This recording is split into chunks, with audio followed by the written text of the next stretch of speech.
Daniel Grémillet est un sénateur qui se lève tôt, avant l'aube et après un passage sur la ferme familiale pour cet agriculteur entré en politique. Nous l'avons retrouvé dans le premier train au départ d'Épinal. Nous l'avons suivi ainsi que Jean Ingret, second sénateur vosgien à l'occasion de la rentrée au Sénat. Une journée bien chargée comme d'autres, rien qui ne ressemble à un train de sénateur. Il n'est pas rare que le mardi soir, voire le mercredi à minuit et demi, 1h du matin, je sois encore en séance. Donc ça fait des journées avec une certaine amplitude. Un premier cliché battu en brèche et un second qui n'allait pas tarder à tomber. Jean Ingret, lui, était arrivé la veille. Élu en 2020 à l'âge de 34 ans, il est un exemple de ce Sénat qui rajeunit.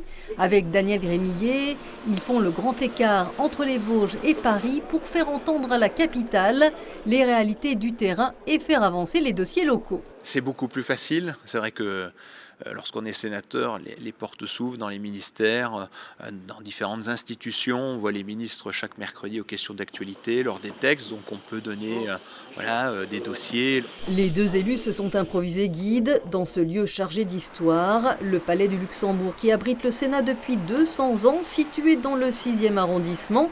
Bâti au XVIIe siècle, jouxté par les jardins prisés des Parisiens, c'est un des bijoux du patrimoine français et cela débute avec l'escalier d'honneur, emprunté récemment par le roi Charles III. Mais c'est un escalier d'honneur, pas que pour le roi, c'est toute la vie sénatoriale qui trace ce chemin pour accéder effectivement à l'hémicycle. Je me souviens la première fois, lorsqu'il y a 3 ans, j'ai été élu, j'ai monté les marches pour la première fois, c'est toujours un moment émouvant.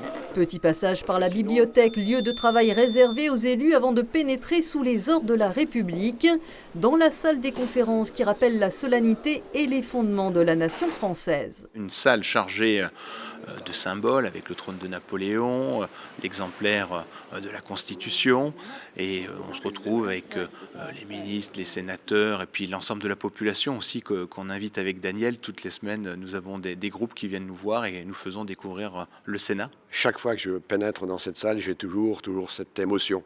La même émotion parce qu'elle représente énormément, c'est l'histoire de notre pays, c'est d'ici le Sénat qu'est née l'organisation territoriale de la France. Ce lundi était donc jour de vote pour élire le président du Sénat après le renouvellement pour moitié des membres de l'Assemblée au suffrage indirect et pour un mandat de 6 ans. Les Vosges seront concernés en 2026. Nos deux élus vosgiens sont à mi-parcours. Les 348 sénateurs siègent dans l'hémicycle, selon la place dévolue aux 8 groupes politiques. Je suis au 2e rang au bord de l'allée et toi, tu es là, près de là. Dernier rang pour la place pour les jambes. T'as pas changé non plus? Non plus, je ne change pas. Non, je suis très bien. Ils ne sont pas du même parti, mais ils ont soutenu la même personne, Gérard Larcher, LR, qui avait succédé en 2014 à un Vosgien célèbre, Christian Poncelet, et qui briguait un 5e mandat à la présidence. Le centre est souvent l'allié qui permet à la droite d'obtenir la majorité. Un scrutin donc sans surprise. Socialistes, écologistes et communistes ont tout de même présenté leurs candidats. Les sénateurs, comme les députés, légifèrent et ils contrôlent l'action du gouvernement. Ils sont aussi force de proposition de loi. Daniel Grémillet, qui en est à son 2e mandat, est devenu le spécialiste des questions énergétiques, un défenseur des énergies décarbonées. Aujourd'hui, l'énergie nucléaire, l'énergie renouvelable, l'hydroélectricité. Les Vosges ont des capacités d'hydroélectricité intéressantes, historiques. Il faut continuer de les développer, qui peuvent être complémentaires avec le photovoltaïque, avec la biomasse, avec aussi l'éolien. Et puis, il y a des sujets nouveaux, comme le sujet de l'hydrogène. Donc, nous avons le devoir d'être vraiment à la pointe du progrès, de donner envie à des jeunes de s'intéresser et de s'investir dans ces métiers nouveaux. Jean Ingret lui a déposé une proposition de loi pour créer un poste de conciliateur national des usages de l'eau, mais dans un autre registre. Une loi portera bientôt son nom et celui d'un collègue. Elle vise à mettre en place un prix social pour les repas étudiants.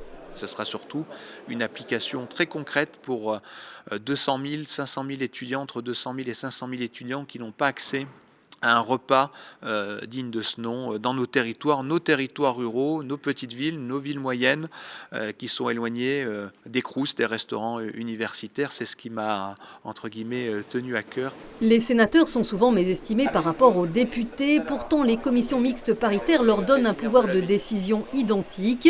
Et nos deux élus vosgiens rappellent que le Sénat sait encore pratiquer la politique dans la sérénité des débats. La stabilité y perdure, même si le RN vient de faire son retour avec 3 sénateurs.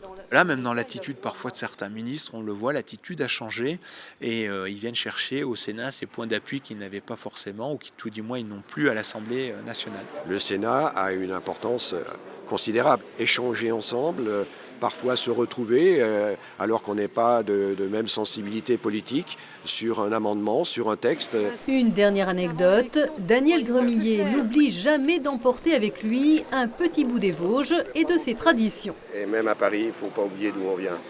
Donc, quand je peux, j'amène du Munster, et quand je peux, j'ai toujours ma petite Mirabelle, qui rappelle le terroir et le savoir-faire des Vosges. Des produits du terroir qu'il partage volontiers avec les autres sénateurs et les ministres de passage, de quoi qui sait faire avancer plus vite les dossiers vosgiens.